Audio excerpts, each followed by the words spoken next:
अभी अभी मेरी दोस्त शाहिदा मेरे पास से उठकर गई थी और मैं चाहकर भी अपनी आंखों में आने वाले आंसू रोक नहीं पाई थी। जो किस्सा मुझे अभी अभी शाहिदा ने सुनाया था बड़ा ही दिलसोज था। मेरे दिल से एक ठंडी आह निकली थी। मैंने कहा, बेशक अल्लाह के हर काम में मसलिहत होती है। मैं और शाहिदा स्कूल से एक दूसरे के साथ थे।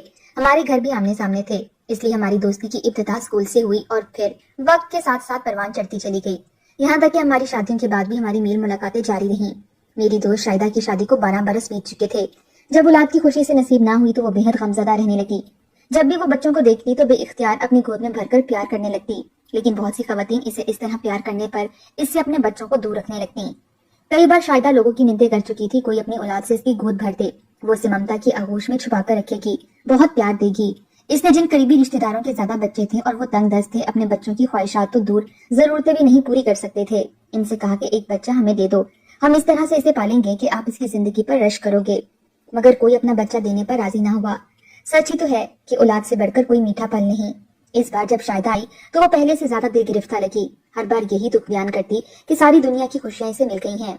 वो कहती कि मतवासित तबके से आला तबके में शामिल हो गई। कारोबार में मेरे शोहर को हर साल लाखों का मुनाफा होता है। सब कुछ बिन मांगे मिल रहा है, लेकिन जो नेमत अपने रब से मांगते हैं वो अभी तक नहीं मिल सकी। मैं इसे तसल्ली देती कि अल्लाह से अच्छी उम्मीद रखो, इसके घर देर है अंधेर नहीं। अल्लाह ने चाहा तो जरूर तुम्हें भी तुम्हारी मुराद मिल जाएगी। मगर इसकी तसल्ली ना हुई। अपनी आंखों में मोटे मोटे आंसू भर लेती। कहती, मुझे तो यूं लगता है कि हमसे कोई ऐसी गलती जरूर हुई है कि हमारी दुआ कबूल ही नहीं होती। यकीन जानो हो मेरा, मैं कोई नमाज कज़ा नहीं करती। तहज्जुद में रो रो कर अल्लाह की हजूर औलाद के लिए दुआ करती हूँ, लेकिन हर बार मायूस हो जाती हूँ। बहरहाल मैंने इसे समझाया कि तौबा करो शाहिदा, तुम्हारी मुराद कबूल ना होने की ये वजह नहीं है। अल्लाह ताला की हर काम में मसलियत होती है जिससे बंदे नहीं समझ पाते। सभी को सभी कुछ नहीं मिलता। किसी को एक शय मिलती है तो किसी को कोई और शय, किसी को एक खुशी मिलती है तो किसी को दूसरी खुशी मिल जाती है। इंसान को हर हाल में सब्र और शुक्र से काम लेना चाहिए। शाहिदा अपने आंसू पहुंचने लगती। कहती, तुम नहीं जानती हो मेरा, औलाद कितनी बड़ी नेमत होती है। जब मैं अपना सुना आंगन देखती हूँ तो मुझे अपना महल जैसा घर भी काट खाने को दौड़ता है। इतना बड़ा घर है लेकिन वहाँ बच्चों की किलकिलारियां नहीं है। किसी वीराने की तरह हर वक्त खामोशी का राज रहता है। वो सिसकियों से रोने लगती और मैं इसे अपने साथ लगाए तसल्ली देने लगती। जब शाहिदा की इसरार भाई से शादी हुई तो वो एक कंपनी में मामूली से मुलाजिम थे। इनके वालिद की वफात के बाद विरासत में खाली जमीन मिली जो शहर से कुछ दूरी पर थी। शाहिदा दुआ करती थी कि अल्लाह पाक इसके भी दिन फेर दे। वालिदैन के घर गुर्बत देखी थी तो अब शौहर भी कुछ ज्यादा आसूदा हाल ना था, लेकिन शाहिदा ने ऐसे हालात में भी कभी शौहर से गिला शिकवा नहीं किया था। बस अल्लाह के हजूर दुआ ही करती थी। अल्लाह ने शाहिदा की दुआ सुन ली। कुछ अर्से बाद विरासत में मिली जमीन वो बेचने शहर में आ गए। इसके करीब ही एक दूसरे प्लाट पर किसी ने प्लाजा बनवाया तो कारोबार को वुसअत देने के लिए शाहिदा के शौहर इसरार भाई से मुंह मांगे दामों इनका प्लाट खरीद लिया। इसरार भाई ने उस रकम से कारोबार करने की ठान ली। वक्त के साथ साथ अल्लाह ताला की मेहरबानी से कारोबार सेट होता गया। दिन दुगनी रात चुगनी तरक्की करता गया और देखते ही देखते इसरार भाई करोड़पति हो गए। शादी के बाद 12 सालों के अंदर शाहिदा एक करोड़पति बिजनेसमैन की बेगम बनकर अपनी शानदार कोठी में मुंतकिल हो गई। अब इसकी जिंदगी में किसी आसाइश की कमी न रही, मगर वो औलाद की नेमत से महरूम रही। वो कहती थी, ये होती है अल्लाह की देन कि जिसे चाहे दौलत दे, जिसे चाहे इज्जत शोहरत और जिसे चाहे औलाद। मेरे शौहर की मुलाजमत सौदरी अब में हो गई थी तो मैं इनके साथ वहां चली गई और फिर 6 बरस तक शाहिदा से मैं मिल न सकी। अब की बार जब मैं पाकिस्तान आई तो इससे मिलने गई और ये देखकर हैरान रह गई कि एक 8 बरस की बच्ची इसके साथ थी जिसे वो अपनी बेटी कहकर मुझसे मुतारिफ करवा रही थी। तुम्हारी बेटी है ये? मगर तुम तो। इसने मुझे इशारे से कुछ कहने से रोक दिया। इस मुलाकात के बाद वो एक दिन मेरे घर मिलने आई और डोली में अपनी बेटी को स्कूल छोड़कर आ रही हूँ। जब तक इसकी छुट्टी का वक्त नहीं हो जाता तुम्हारे पास बैठती हूँ। अच्छा ये बताओ शाहिदा, तुम्हारी ये बेटी कब हुई? तुमने मुझसे कभी कोई जिक्र नहीं किया। कहने लगी, मेरे हाथ तो औलाद नहीं हुई, मगर अल्लाह ने ये प्यारी सी बेटी मुझे अता कर दी है। तभी फिर इसने मुझे ये वाकया सुनाया। एक रोज जबकि बारिश के बाद खनकी बढ़ गई थी और शाम सर्द हो गई थी, मैं अपने बेडरूम से निकलकर बालकनी में आई और सड़क पर निगाह दौड़ाई जहाँ ट्रैफिक बराए नाम थी और इक्का दुक्का लोग चलते हुए दिखाई दे रहे थे। शाम का वक्त था लेकिन सर्दी और गहरे बादलों की वजह से रात का सा समा हो गया था। तमाम अभी मगरिब का वक्त नहीं हुआ था। अचानक मेरी नजर 2 सायों पर पड़ी जो साथ चलते आ रहे थे। वो करीब आ गए तो देखा कि एक कमजोर सा मुफलिस आदमी था जिसके हाथ में एक प्लास्टिक की थैली थी और दूसरे में एक नन्ही सी बच्ची का हाथ था। वो तेजी से चलने की कोशिश कर रहा था। यकीनन इसे रात होने से पहले घर पहुंचने की जल्दी थी। शायद इसे बारिश बरसने का डर था। मैंने इन दोनों को बहुत देखा। वो बच्ची तकरीबन 5 बरस की होगी, पर इस उम्र में भी वो एक बुसीदा से गुलाबी दुपट्टे से सर को ढांपे हुए थी। दोनों ही नंगे पैर तेज तेज चलने की कोशिश कर रहे थे। बच्ची बड़ी दिक्कत से बाप के तेज उठते कदमों के साथ दे रही थी। मैं सोच में पड़ गई कि क्या इस गरीब बाप की इतनी भी औकात नहीं कि नन्ही सी बच्ची को जूते पहनाकर नंगे पैरों चलने की तकलीफ से बचा ले। मैंने अपने एक पैर से चप्पल उतारी तो फर्श की ठंडक मेरे जिस्म में उतर गई।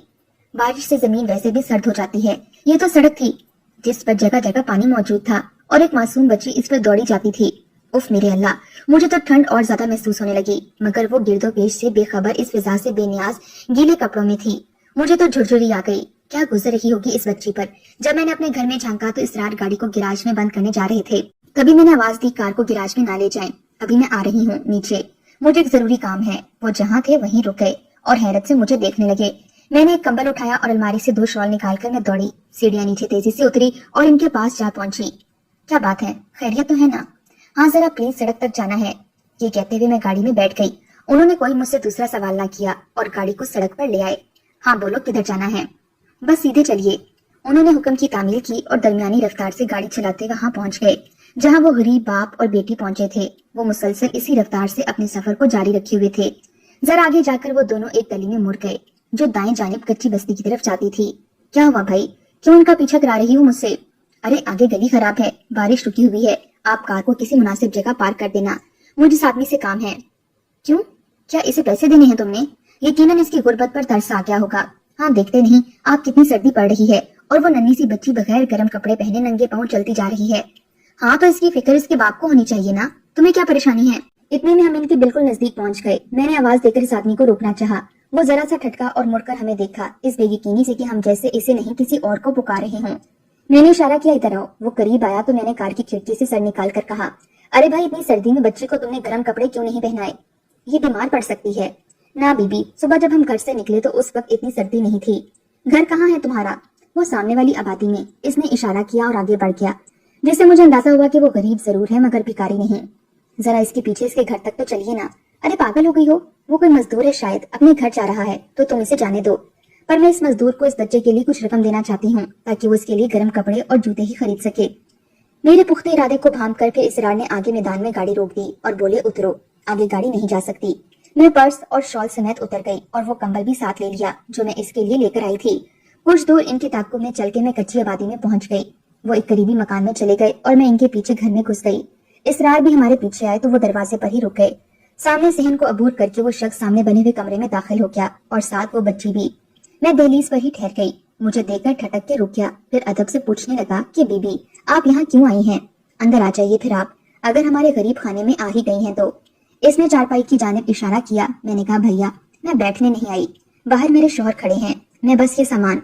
मैंने हाथ में पकड़े कंबल की तरफ इशारा किया, लेकिन वो शख्स कहने लगा कमाल करती हैं बीबी जी, आप इन्हें भी अंदर बुला लो। वो ये कहकर बाहर लपका और इसरार को साथ घर में ले आया। इसकी बीवी अपने 5 बच्चों में घिरी हुई थी। मट्टी की हांडी से सालन निकालकर इन बच्चों के सामने कटोरों में डाल रही थी। इस शख्स ने हाथ में पकड़ा हुआ शॉपर बीवी की तरफ बढ़ाकर कहा, ले नेक बख्त रोटियां, मैं तंदूर से ले आया हूँ, सालन भी है। तूने तो सुबह मुझे कहा था कि तेरे पास एक पैसा भी नहीं है, तो फिर ये रकम कहाँ से आ गई कि तूने हांडी चढ़ा ली और सालन भी मुर्गी का बना लिया है? इन मेहमानों को भी दे सालन। मेहमानों जितना नहीं है सालन, वो औरत बोली। और ये कौन है जिन्हें तू साथ लेकर आया है? ये तो मैं भी नहीं जानता, तू ही पूछ ले ये कौन है।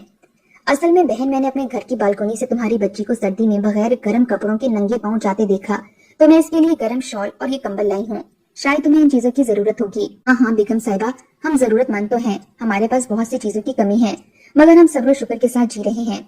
ये सुबह से मजदूरी पर निकले थे और बेटी को भी आज साथ ले गए थे कि अगर मजदूरी मिली तो इसके लिए चप्पल खरीद लेंगे, मगर ये नंगे पांव ही आ गई है। शायद मजदूरी नहीं मिली इन्हें।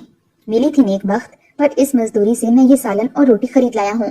तूने ही तो कहा था ना कि घर में आज थैला भी नहीं है और पकाने के लिए कुछ भी नहीं है।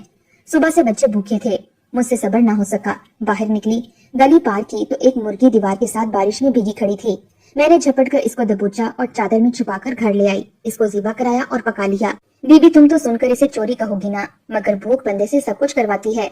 तू मेरे बच्चों को हराम का रिस्क खिला रही है, जबकि मैं शदीद सर्दी में मेहनत करके हलाल की रोजी कमा कर लाया हूँ। पर तुमने बहुत देर कर दी थी, बच्चों से सब्र नहीं हो रहा था, बिलक रहे थे भूख से, तो क्या करती मैं? तुझे तो मालूम है ना हमारे पड़ोसी भी हमसे ज्यादा गरीब हैं, फिर रोज कौन किसी को देता है। अरे नेक बख्त, बारिश हो गई थी तो तेरी बेटी को बारिश से बचाने के लिए मैं एक दुकान के छज्जे तले बैठ गया था, मगर तू तो बेसब्री करती है, जरा सा भी सब्र ना किया तूने। सब्र की भी एक हद होती है, इसकी बीवी बोली। वो दोनों हमारी मौजूदगी से बेनियाज आपस में उलझ पड़े थे। मर्द का कहना था कि जो खाना इसकी बीवी ने बनाया है वो हलाल नहीं है और बीवी मजबूरी जाहिर कर रही थी। इसकी बीवी ने कहा कि तभी तो मैंने इन मेहमानों को सालन देने से मना कर दिया था, वरना सालन है हांडी में, सोचा कि बच्चों की तो मजबूरी है मगर मैं ना खाऊंगी और ना तुम्हें दूंगी, तो फिर इन मेहमानों को चोरी का ये रिस्क कैसे दे देती। मियाँ बीवी की गुफ्तगू हमारी आंखें खोल देने के लिए काफी थी। मेरे मियाँ ने इनसे कहा कि हम बे औलाद हैं और तुमसे गुर्बत की वजह से इनको पेट भर खाना भी नहीं दिया जाता। क्या ऐसा हो सकता है कि तुम हमें अपनी ये बच्ची दे दो और इसके बदले हम तुम्हारे बाकी बच्चों के लिए हर माह राशन दे दिया करेंगे। फिर मैंने बताया मेरे शौहर का बहुत बड़ा कारोबार है, हमारा अपना घर है, हम तुम्हारी बच्ची को किसी शय की कमी नहीं आने देंगे। तो वो औरत मुझसे कहने लगी, बीबी तुम अपना घर दिखा दो फिर बात करेंगे। मैंने इन्हें कंबल, शॉल और कुछ रकम दी और कहा, अच्छा तैयार रहना, मैं कल लेने आऊंगी। अगले रोज मौसम बेहतर हो गया तो मैं इस मजदूर के घर गई। इसकी बीवी मेरे साथ आ गई, मेरा घर देखा और बोली, मुझे काम पर रख लो, बच्ची के बारे में बाद में बात कर लेंगे। ठीक है। मैंने इसकी बात सुन ली और कहा, क्या नाम है तुम्हारा? इसने कहा, मेरा नाम जुलेखा है। ठीक है जुलेखा, फिर तुम कल काम पर आ जाना। जी आ जाऊंगी, मगर 4 घंटे से ज्यादा वक्त नहीं दे सकती, मेरे घर में बच्चे अकेले होंगे। ठीक है जुलेखा, जैसे तुम्हारी मर्जी। यूं वो रोजाना सुबह 10 बजे आ जाती और 2 बजे किचन का काम निपटा कर लौट जाती। मैं से बाकायदगी से खाना घर के लिए, इसके बच्चों के लिए देती और कहती कि बच्चों को खिला देना। 2 माह इसने हमारे घर का काम किया और फिर इसने अपने दिल की तसल्ली करके अपनी बच्ची को हमें सौंप दिया। वही बच्ची जिसे मैंने बाप के साथ सड़क पर जाते देखा था। बच्ची वो 2 माह तक अपने साथ ही लेकर आती रही थी। बच्ची का नाम रिहाना था। वो मेरे घर और मुझसे अच्छी तरह मानूस हो चुकी थी।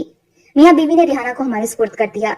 इसकी गोरी रंगत अच्छी गजा के बायस निखर गई, आंखें रोशन हो गईं, जैसे 2 चमकते सितारे हों। रिहाना के बाल सुनहरी थे और आंखें नीली, रंगत भी तरोताजा गुलाब जैसी थी। वो उम्दा और खूबसूरत लिबास में किसी अमीर घर की बच्ची नजर आने लगी थी।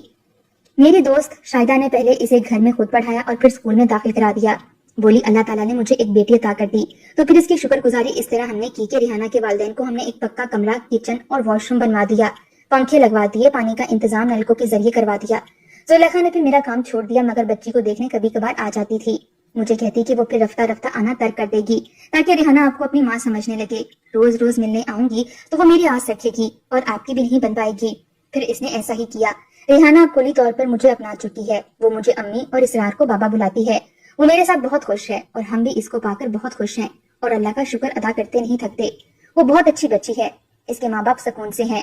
कभी कभी आ जाते हैं मगर कभी एक दिन के लिए भी रिहाना को अपने साथ घर नहीं लेकर गए। इसरार इनकी काफी माली मदद करते हैं जिससे इनके दिन फिर गए हैं। रिहाना के बाप ने मजदूरी छोड़ दी है, अपने मोहल्ले में ही करियाने की दुकान खोल ली है। शाहिदा की ये सारी बात सुनकर मैं बोली, अल्लाह तुम्हें और इनको इस नेकी का अजर दे। मेरी ये बात सुनकर शाहिदा के लबों पर मुस्कुराहट फैल गई। वो बोली कि बातों में तो वक्त का पता ही नहीं चला। रिहाना के स्कूल से छुट्टी का वक्त हो गया है, मैं अब चलती हूँ। जाने से पहले मुझे कहने लगी, कौन कहता है कि इंसान को वो सब कुछ नहीं मिलता जो वो चाहता है। मांगने से तो सब कुछ मिलता है पर नीयत नेक होनी चाहिए, क्योंकि दुआओं की कबूलियत का दारोमदार भी इंसान की नेक नियति पर है। और अब मुझे मालूम हो गया है कि मेरी बेऔलादी में भी एक मसलिहत थी। वो ये कि अल्लाह ताला ने मेरे नसीब में एक गरीब बच्ची की परवरिश लिखी हुई थी। अल्लाह ताला ने हमारे ही जरिए इस बच्चे के बाकी बहन भाइयों और इसके माँ बाप के हालात भी सुधारने थे। मैं बहुत खुश हूँ कि अल्लाह ताला ने मुझे और मेरे शौहर को इस नेक काम के लिए चुना।